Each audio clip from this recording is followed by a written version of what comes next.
Okay, sorry to delay this.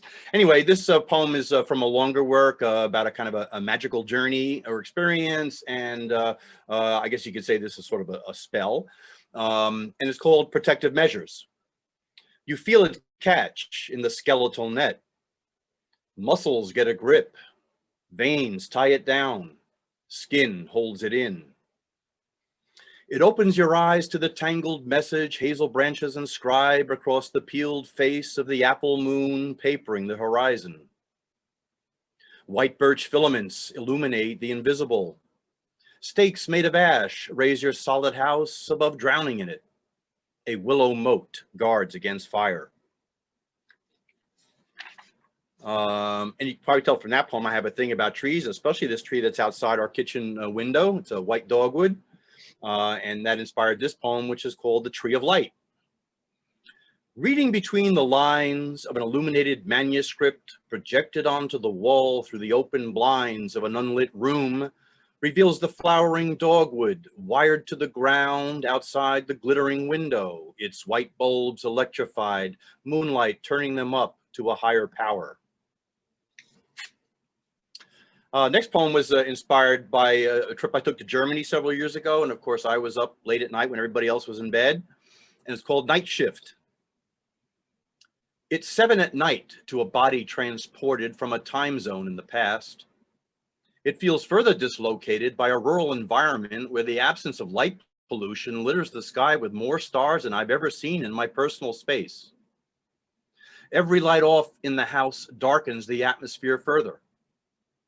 Other minds are asleep, but mine's not dreaming. I noticed the Big Dipper, like a crack in the window, tilted so it's filling my lit up eyes with the fuel of the stars.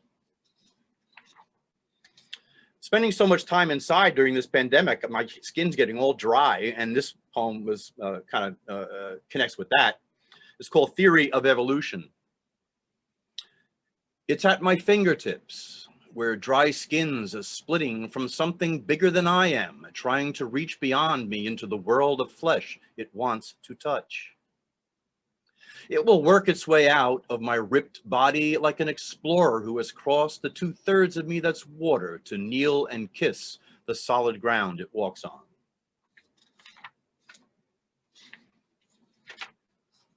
Another one of that from that dogwood tree outside my window. It's called 10th Spring. The flowering white dogwood demands a trimming, scratches onto the window, etched into my memory, the transparent story of its branches covered with pieces of shredded moon that passed too close in the swollen night, leaving me to wonder what it wrote there. The next one is the only one of this group that hasn't been published, but I figured I'd do it anyway. It's kind of fun. It's fun for me, especially for those of you who are classical music fans, and maybe you'll appreciate it. It's a little bit about Franz Schubert, although the title of the poem is Franz Schubert's. I'm also not in the habit of putting my name in my poems, which also already eliminates it from being submitted to about half a dozen magazines and a whole bunch of contests that are anonymous. Anyway, hope you have fun hearing this. Franz Schubert's. There are too many Richard Murrays, and they're not all inside of the one who's about to make you sick of hearing that name. 4 of us crowded into a town not big enough for 2 of us is too much Richard Murray for anybody, myself included. I would love to be confused with the guy in San Francisco who's made his name as a classic nude photographer. That's a Richard Murray with a singular career and a sexy website. But I am the only one with the one-of-a-kind friend who shall remain anonymous, who inspired a poem by picking a therapist with his own name. Explained that best himself. Quotes, to reduce multiple personalities to a forged signature on a declaration of mental health. Another Richard Murray might have laughed, but that's not me. I refrained from repeating this notable story from the life of Franz Schubert of Vienna. His rejected ballad, The King of the Fairies, now deemed a classic, was returned by mistake to Franz Schubert of Dresden, a big-name popular songwriter few people today associate with his own name. The same Franz Schubert who fired that manuscript back to that publisher with a sour note for good measure. quotes. I'd never put my name to such wretched stuff, to quote Franz Schubert on Franz Schubert. Okay, that's it for me. And I guess all of us. Yeah, why don't we all unmute and just give a final round of applause for everyone. That was really terrific. And we're gonna have, I'll put, once this time has passed, I'll try to get all of these up on YouTube so you can watch them again, and I'll have links to everyone's books. Also, we'll have another one of these events next spring. I'm not sure if we'll have one or two. Let me know what you think, if it's better to have one or two. But that was really terrific. And especially since we're all so distant, it meant a lot to me to be able to hear everyone and see everyone. So if people want to hang out for a minute in the Zoom, you can.